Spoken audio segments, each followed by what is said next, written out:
Hello, welcome to Swiss യാത്രകൾ. നമ്മുടെ ഇന്നത്തെ പുതിയൊരു വീഡിയോയിലോട്ട് എല്ലാവർക്കും സ്വാഗതം. അപ്പോൾ നമുക്ക് സ്വിറ്റ്സർലൻഡിനെ കുറിച്ച് കുറച്ച് കാര്യങ്ങളൊക്കെ അറിയാമല്ലോ. ഇവിടുത്തെ സ്വിറ്റ്സർലൻഡ് ചോക്ലേറ്റ് സൂപ്പറാണ് വേൾഡിൽ. എനിക്ക് തോന്നുന്നു ഏറ്റവും കൂടുതൽ ചോക്ലേറ്റ് കഴിക്കുന്ന ഒരു കൺട്രിയും അതുപോലെ തന്നെ പ്രൊഡ്യൂസ് ചെയ്യുന്ന ഒരു കൺട്രിയൊക്കെ സ്വിറ്റ്സർലൻഡ് തന്നെയാണ് തോന്നുന്നുണ്ട്. അതുപോലെ തന്നെ എക്സ്പെൻസീവ് ആയിട്ടുള്ള കൺട്രിയാണ്. അതുപോലെ ഇവിടുത്തെ ആൽപ്സ് നല്ല ബ്യൂട്ടിഫുൾ ആയിട്ടുള്ള കൺട്രിയാണ്. ഇവിടുത്തെ സ്ഥലങ്ങളൊക്കെ നല്ല അടിപൊളിയാണ്. ഈ കാര്യങ്ങളൊക്കെ നമുക്കറിയാമല്ലേ. അപ്പോൾ ഞാൻ ഓർത്തു ഇവിടുത്തെ കുറേ പേർക്കൊക്കെ അറിയാമായിരിക്കും, എങ്കിലും നോർമലി അധികം ആർക്കും അറിയാത്ത കുറച്ച് കാര്യങ്ങൾ അല്ലെങ്കിൽ സ്വിറ്റ്സർലൻഡിനെ കുറിച്ചുള്ള കുറച്ച് കാര്യങ്ങൾ നിങ്ങളൊക്കെ ആയിട്ടൊന്ന് ഷെയർ ചെയ്യാമെന്ന് ഓർത്തു. അപ്പോൾ അതാണ് കേട്ടോ ഇന്നത്തെ വീഡിയോ. നല്ല അനിമൽ ഫ്രണ്ട്ലി ആയിട്ടുള്ള ഒരു കൺട്രിയാണ് സ്വിറ്റ്സർലൻഡ്. അപ്പോൾ ഇവിടുത്തെ മിക്കവാറും എല്ലാ ആൾക്കാരുടെയും കയ്യിൽ എന്തെങ്കിലുമൊക്കെ ഒരു പെറ്റ്സ് ഉണ്ടാവും. നോർമലി ഡോഗ്, ക്യാറ്റ്സ് അതൊക്കെയാണ് നമ്മൾ കാണാറ്. അപ്പോൾ ഡോഗിനെ നമ്മളിവിടെ വളർത്തണമെങ്കിൽ ടാക്സ് ഉണ്ട്. അത് എത്ര പേർക്കറിയാം? സ്വിറ്റ്സർലൻഡിൽ ഡോഗിനെ വളർത്തണമെങ്കിൽ നമ്മൾ ഫസ്റ്റ് നമ്മൾ കമ്മ്യൂണിൽ പോയിട്ട് രജിസ്റ്റർ ചെയ്യണം. എന്നിട്ട് എല്ലാ വർഷവും ഏകദേശം ഒരു 40 to 150 ഫ്രാങ്ക്സ് വരെ നമുക്ക് എല്ലാ വർഷവും കമ്മ്യൂണിൽ നമുക്ക് ടാക്സ് അടയ്ക്കാനുണ്ട് ഈ ഡോഗ്സിന് വേണ്ടിയിട്ട്. ക്യാറ്റിനെ വളർത്തുകയാണെങ്കിൽ ഈ ടാക്സിൻ്റെ ആവശ്യമില്ല. ഡോഗ്സിനാണ് നമ്മൾ ടാക്സ് കൊടുക്കേണ്ടത്. അതുപോലെ തന്നെ ഇപ്പോൾ പിന്നെ ഡോഗ്സിനെ വളർത്തുമ്പോൾ വേറൊരു കാര്യമുള്ളത്, നമുക്ക് 4 മണിക്കൂറിൽ കൂടുതൽ നമുക്ക് ഡോഗിനെ ഒറ്റയ്ക്ക് ഇങ്ങനെ വീട്ടിലൊക്കെ ആക്കിയിട്ട് അല്ലെങ്കിൽ ഏതെങ്കിലും ഒരു സ്ഥലത്ത് ഒറ്റയ്ക്ക് എലോൺ ആക്കിയിട്ട് നമുക്ക് പോവാൻ നമുക്ക് അനുവാദം ഇല്ല ഇവിടെ. 4 മണിക്കൂർ വരെ ഒക്കെയാണ്. അത് കഴിഞ്ഞാൽ പിന്നെ അങ്ങനെ ഒറ്റയ്ക്കാക്കിയിട്ട് പോകാനുള്ള അനുവാദം ഡോഗ്സിന് നമുക്ക് സ്വിറ്റ്സർലൻഡിൽ ഇല്ല കേട്ടോ. പിന്നെ അതുപോലെ തന്നെ സോഷ്യൽ ആനിമൽസില്ലേ, അതിനകത്ത് വരുന്ന റാബിറ്റ്, നമ്മുടെ ഗിനി പിഗ്, അങ്ങനത്തെ സംഭവങ്ങളൊക്കെ ഉണ്ടല്ലോ.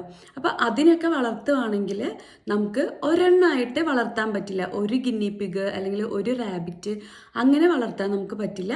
അതിനൊരു പെയർ വേണം. ആ അനിമൽ ഇപ്പം ഗിനി പിഗ് ആണെങ്കിൽ ഒരു ഗിനി പിഗും കൂടെ അതിന് കൂട്ടുവേണം. ആ സെയിം കൈൻഡിലുള്ള ഒരു അനിമലും കൂടെ ഉണ്ടെങ്കിൽ നമുക്ക് വളർത്താനുള്ള പെർമിഷൻ ഇവിടെ ഉള്ളൂ. പിന്നെ ഒരു കാര്യം, അടുത്ത കാര്യമാണ് കേട്ടോ, സെക്കൻഡ് ഫാക്ട്, സൺഡേസ് നോർമലി ഇവിടെ ഭയങ്കര ക്വയറ്റാണ്. നമുക്കിങ്ങനെ അധികം സൗണ്ട് ഉണ്ടാക്കാനോ ഒച്ചത്തിൽ പാട്ടിടാനോ അങ്ങനെയൊന്നും പറ്റില്ല കേട്ടോ. സൺഡേസിൽ ഭയങ്കര ക്വയറ്റായിട്ട് നോർമലി 6 days വർക്ക് ചെയ്തിട്ട്, നോർമലി 5 days ആയിരിക്കും. സാറ്റർഡേ വർക്ക് ചെയ്യുന്നവരുണ്ട്. അപ്പോൾ നോർമലി എന്ന് വെച്ചാൽ 5 days വർക്കിംഗ്, സാറ്റർഡേസ് എന്തെങ്കിലുമൊക്കെ ആക്ടിവിറ്റീസ് അവർ ചെയ്യുന്നു, അവർക്ക് ഇഷ്ടമുള്ള ആക്ടിവിറ്റീസ് ചെയ്യുന്നു. പിന്നെ സൺഡേ കംപ്ലീറ്റ് റെസ്റ്റ് എടുക്കുന്ന ഒരു ദിവസമാണ്. അപ്പോൾ ഈവൺ നമുക്ക് വാക്യൂം ചെയ്യാനോ അതുപോലെ തന്നെ എന്താണ് ഒച്ചത്തിൽ പാട്ടൊക്കെ വയ്ക്കുക, സ്പീക്കറിൽ പാട്ട് വയ്ക്കുക, അല്ലെങ്കിൽ ഭയങ്കര ഒച്ചത്തിൽ സംസാരിക്കുക, അങ്ങനത്തെ സംഭവങ്ങളൊന്നും നമുക്ക് സ്വിറ്റ്സർലൻഡിൽ അലൗഡ് അല്ല. അപ്പം നമ്മുടെ നെയ്ബേഴ്സ് ഒക്കെ ആണെങ്കിൽ പ്രശ്നമില്ല. മീൻസ് അവർ കംപ്ലൈൻറ്റ് ചെയ്തില്ലെങ്കിൽ അവർക്ക് കംപ്ലൈൻറ്റ് ചെയ്യാനുള്ള റൈറ്റ് ഉണ്ട്. ഇങ്ങനത്തെ നോയ്സൊക്കെ വരുവാണെങ്കിൽ അവർക്ക് വേണമെങ്കിൽ കംപ്ലൈൻറ്റ് ചെയ്യാനുള്ള ഒരു റൈറ്റ് അവർക്കുണ്ട്. പിന്നെ സൺഡേസിലുള്ള ഒരു സംഭവം എന്താണെന്ന് വെച്ചാൽ ഓൾമോസ്റ്റ് എല്ലാ ഷോപ്സും തന്നെ ഇവിടെ ക്ലോസ്ഡ് ആയിരിക്കും സൺഡേസിൽ. ഇവിടുത്തെ സൂപ്പർ മാർക്കറ്റ് നോർമലി ഇവിടെയുള്ള സൂപ്പർ മാർക്കറ്റ്സ് കൂപ്പ്, അതുപോലെ മീഗ്രോ, അൽഡി, ലിഡിൽ ഇതൊക്കെയാണ്. അപ്പോൾ ഇതെല്ലാം ക്ലോസ്ഡ് ആയിരിക്കും. പിന്നെ ഉണ്ടാവുന്ന ഷോപ്സ് എന്ന് വെച്ചാൽ ഇപ്പോൾ ഏഷ്യൻ ഷോപ്സ് ഉണ്ടാവില്ല, അതുപോലെ ടർക്കിഷ് ഷോപ്സ്, അങ്ങനത്തെ ഷോപ്സുകളൊക്കെ ഓപ്പൺ ആയിരിക്കും. പിന്നെ ഇങ്ങനെ റെയിൽവേ സ്റ്റേഷനിൽ മീഗ്രോ ലൈൻ അതൊക്കെ ഉണ്ടാവും. അപ്പോൾ അങ്ങനത്തെ ഷോപ്സൊക്കെ ഓപ്പൺ ആയിരിക്കും. ബാക്കി ഇങ്ങനെയുള്ള സൂപ്പർ മാർക്കറ്റുകൾ എല്ലാം ക്ലോസ്ഡ് ആയിരിക്കും കേട്ടോ. സൺഡേ നമുക്കിപ്പോൾ ഷോപ്പിംഗ് ഒക്കെ ഇപ്പോൾ ടൂറിസ്റ്റൊക്കെ ആയിട്ട് വരുമ്പോൾ നമ്മൾ നോർമലി സൺഡേ ഷോപ്പ് ചെയ്യാന്നൊക്കെ പ്ലാൻ ചെയ്തിട്ടുണ്ടാവും അല്ലേ. അപ്പോൾ സൺഡേ ഷോപ്പ് ചെയ്യാൻ ഒരു സാധ്യതയില്ല ഇവിടെ.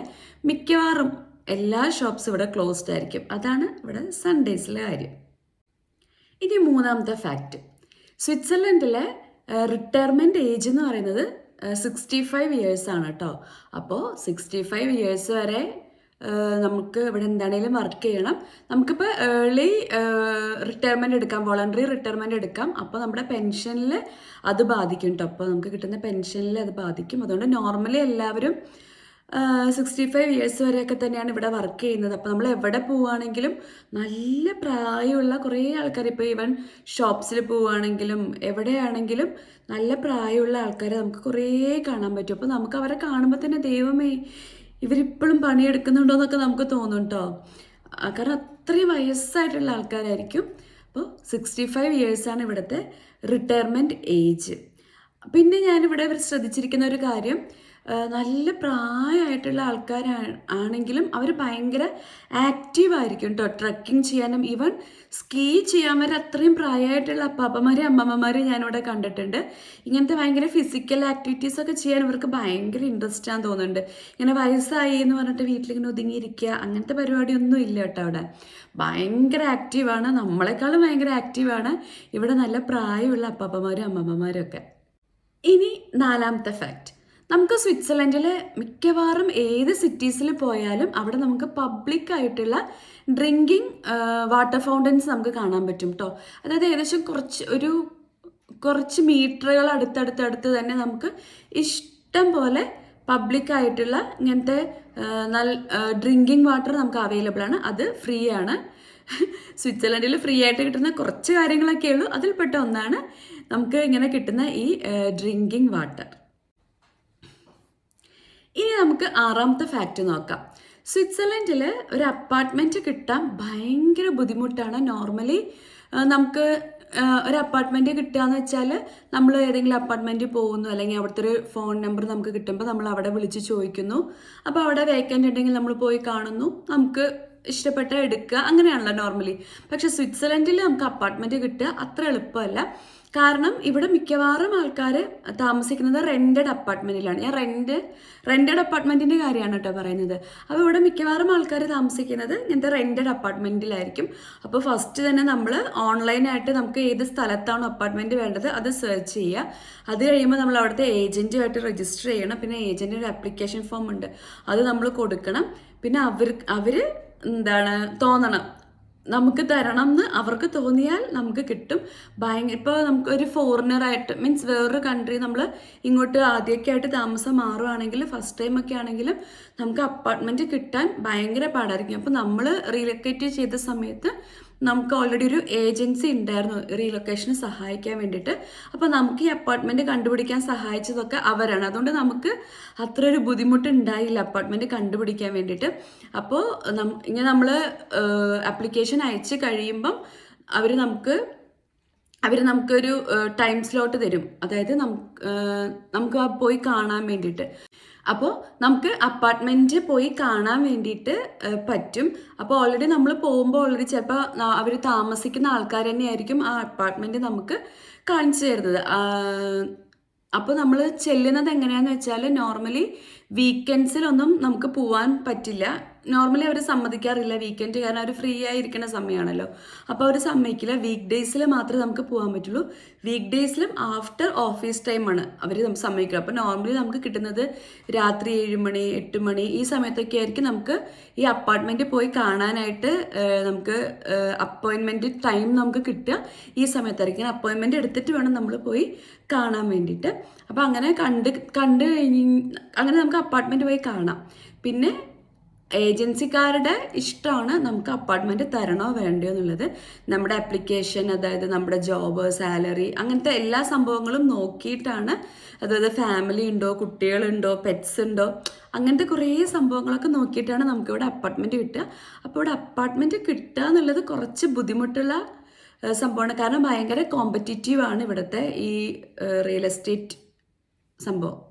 ഇനി ആറാമത്തെ ഫാക്ടർ, ഇവിടെ നമുക്ക് സെക്കൻഡ് ഹാൻഡ് ആയിട്ട് ഫർണിച്ചറുകളൊക്കെ ഇഷ്ടം പോലെ നമുക്ക് അവൈലബിൾ ആയിരിക്കും. ഇപ്പോൾ ഫേസ്ബുക്കിൻ്റെ മാർക്കറ്റ് പ്ലേസിലാണെങ്കിലും അതല്ലാതെ ഓൺലൈനൊക്കെ ആണെങ്കിലും നമുക്ക് ഇങ്ങനെ സെക്കൻഡ് ഹാൻഡ് ഫർണിച്ചറുകളും സംഭവങ്ങളൊക്കെ നമുക്ക് അവൈലബിൾ ആണ്. അത് നോർമലി നമുക്കിവിടെ ഷോപ്പിലൊക്കെ പോയി വാങ്ങുകയാണെങ്കിൽ ഭയങ്കര എക്സ്പെൻസീവ് ആണ് കേട്ടോ. നമ്മൾ വിചാരിക്കുന്ന ഒരു എമൗണ്ടിലൊന്നും നമുക്കിവിടെ സാധനങ്ങൾ കിട്ടില്ല, ഭയങ്കര എക്സ്പെൻസീവ് ആണ്.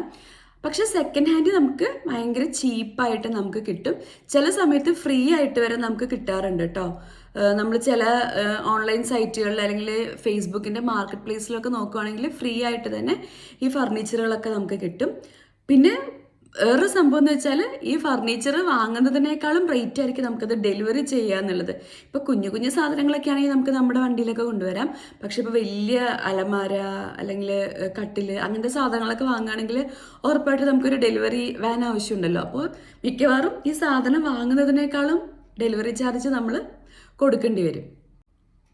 ഇനി 7th വൺ, ഈ ലോകത്തിലെ ഏറ്റവും വലിയ റെയിൽവേ ടണൽ ഉള്ളത് സ്വിറ്റ്സർലൻഡിലാണ് കേട്ടോ. 57 കിലോമീറ്ററാണ് അതിൻ്റെ നീളം വരുന്നത്. അപ്പോൾ ലോകത്തിലെ ഏറ്റവും വലിയ റെയിൽവേ ടണലുള്ളത് നമ്മുടെ സ്വിറ്റ്സർലൻഡിലാണ്. ഇനി നമുക്ക് 8ാമത്തെ ഫാക്റ്റ് എന്താണെന്ന് നോക്കാം. സ്വിറ്റ്സർലൻഡിൽ പുതിയ നിയമങ്ങളൊക്കെ കൊണ്ടുവരാനാണെങ്കിലൊക്കെ ആണെങ്കിലും ജനങ്ങൾക്ക് അതിൽ ജനങ്ങളുടെ ഭൂരിപക്ഷം നോക്കിയിട്ടാണ് ചില നിയമങ്ങളൊക്കെ സ്വിറ്റ്സർലൻഡിൽ കൊണ്ടുവരുന്നത്. സ്വിറ്റ്സർലൻഡിൽ സിറ്റിസൺസിന് തീരുമാനിക്കാൻ പറ്റും അവർക്ക് എന്ത് നിയമം വേണം, എന്ത് മാറ്റം കൊണ്ടുവരാന്നുള്ള കാര്യത്തിലൊക്കെ സിറ്റിസൻസിന് തീരുമാനം എടുക്കാൻ പറ്റും. അപ്പോൾ ഇപ്പോൾ ഒരാൾ എന്തെങ്കിലും ഒരു നിയമം കൊണ്ടുവരണം എന്ന് പറയുവാണെങ്കിൽ നമുക്കത് കമ്മ്യൂണിൽ പോയിട്ട് പറയാൻ പറ്റും. അപ്പോൾ കമ്മ്യൂൺ അതൊരു വോട്ടെടുപ്പിന് വേണ്ടിയിട്ട് ഇടും. എന്നിട്ട് ഭൂരിപക്ഷം ആ തീരുമാനത്തിലാണെങ്കിൽ ആ നിയമം പ്രാബല്യത്തിൽ വരും. അതേസമയം ഇല്ലെങ്കിൽ പിന്നെ അത് നിലവിൽ വരില്ല. അത് പിന്നെ ആ ഒരു ടോപ്പിക്ക് നമുക്കൊരു 5 വർഷത്തേക്ക് ഇങ്ങനെ വോട്ടിൽ ഇടാൻ പറ്റില്ല.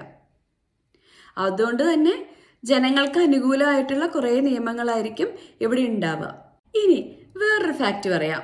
9th one. സ്വിറ്റ്സർലൻഡിൽ രാത്രി 10 മണി കഴിഞ്ഞാൽ നമുക്ക് ടോയ്ലറ്റിൽ ഫ്ലഷ് ചെയ്യാൻ പറ്റില്ല. ഇത് നിങ്ങൾക്ക് എത്ര പേർക്കറിയാം? അപ്പോൾ നോർമലി നമ്മൾ വാഷ്റൂമിൽ പോവുകയാണെങ്കിൽ ഉറപ്പായിട്ട് നമുക്ക് പോകേണ്ടി വരുമായിരിക്കുമല്ലോ രാത്രിയൊക്കെ. അപ്പോൾ നൈബേഴ്സിന് അതൊരു ബുദ്ധിമുട്ടാണ് എന്നുണ്ടെങ്കിൽ വേണമെങ്കിൽ അവർക്ക് കംപ്ലൈൻറ്റ് ചെയ്യാനുള്ള അവസരമുണ്ട്. നിയമം അവരെ അതിന് അനുവദിക്കുന്നു. അപ്പോൾ നോർമലി അങ്ങനെ അധികം ആരും കംപ്ലൈൻറ്റ് ചെയ്യാറൊന്നുമില്ല. പക്ഷെ ഞാൻ ഇങ്ങനെ ഒരു സംഭവം കേട്ടിട്ടുണ്ട് കേട്ടോ. എൻ്റെ ഹസ്ബൻഡിൻ്റെ കൊളീഗ് ഇങ്ങനെ പറഞ്ഞിട്ടൊരു സംഭവം ഞാൻ കേട്ടിട്ടുണ്ട്. അപ്പോൾ അങ്ങനത്തെ ഒരു നിയമവും കൂടി ഇവിടെ ഉണ്ട് കേട്ടോ. രാത്രി 10 മണി കഴിഞ്ഞാൽ പിന്നെ ഫ്ലഷ് ചെയ്യാൻ പാടില്ല. ഇനി അടുത്ത ഫാക്റ്റ്. 1815 ശേഷം 1815 ശേഷം സ്വിറ്റ്സർലൻഡ് ഇതുവരെയും വേറൊരു രാജ്യമായിട്ട് യുദ്ധത്തിൽ ഏർപ്പെട്ടിട്ടില്ല. അതൊരു ഫാക്റ്റാണ്. പിന്നെ സ്വിറ്റ്സർലൻഡിൽ എല്ലാ ആണുങ്ങളും ആഫ്റ്റർ 18 ഇയേഴ്സ് കഴിയുമ്പോൾ മാൻഡേറ്ററി ആയിട്ട് അവർക്ക് മിലിറ്ററി സർവീസ് ഉണ്ട്. അപ്പോൾ നോർമലി 19 to 25 ഇയേഴ്സിലാണ് ഇത് വരുന്നത്. അപ്പോൾ മാൻഡേറ്ററി ആയിട്ട് എല്ലാ ആണുങ്ങൾക്കും മിലിറ്ററി സർവീസ് ഇവിടെ ചെയ്യണം. ഗേൾസിനാണെങ്കിൽ വുമൺ ആണെങ്കിൽ വോളണ്ടറി ആയിട്ട് ചെയ്യാം. മാൻഡേറ്ററി അല്ല, വോളണ്ടറി ആയിട്ട് ചെയ്യണമെന്നുണ്ടെങ്കിൽ ചെയ്യാൻ പറ്റും. അപ്പോൾ ഇത്രയൊക്കെയാണ് സ്വിറ്റ്സർലൻഡിൻ്റെ കുറച്ച് കാര്യങ്ങൾ. എല്ലാം ഒന്നും ഞാൻ ഉൾപ്പെടുത്തിയിട്ടില്ല. എനിക്ക് പുതിയതായിട്ട് അല്ലെങ്കിൽ ഇങ്ങനെ കുറച്ചൊരു ഇത് തോന്നിയ കുറച്ച് കാര്യങ്ങളാണ് ഇന്നത്തെ വീഡിയോയിൽ ഞാൻ ഉൾപ്പെടുത്തിയിട്ടുള്ളത്. അപ്പോൾ ഇതിൽ നിങ്ങൾക്ക് പുതിയതായിട്ട് കിട്ടിയ എന്തെങ്കിലും അറിവുണ്ടോ, അല്ലെങ്കിൽ നിങ്ങളെ അതിശയിപ്പിച്ച എന്തെങ്കിലും ഒരു കാര്യമുണ്ടോ സ്വിറ്റ്സർലൻഡിനെ കുറിച്ച്? അങ്ങനെ എന്തെങ്കിലും ഒരു സംഭവം ഉണ്ടെങ്കിൽ താഴെ ഒന്ന് കമൻറ്റ് ചെയ്തേക്ക് കേട്ടോ. അപ്പോൾ ഇന്നത്തെ വീഡിയോ എത്രയേ ഉള്ളൂ. മറ്റൊരു ദിവസം വേറൊരു വീഡിയോ ആയിട്ട് നമുക്ക് കാണാം. അതുവരെ ബൈ ബൈ.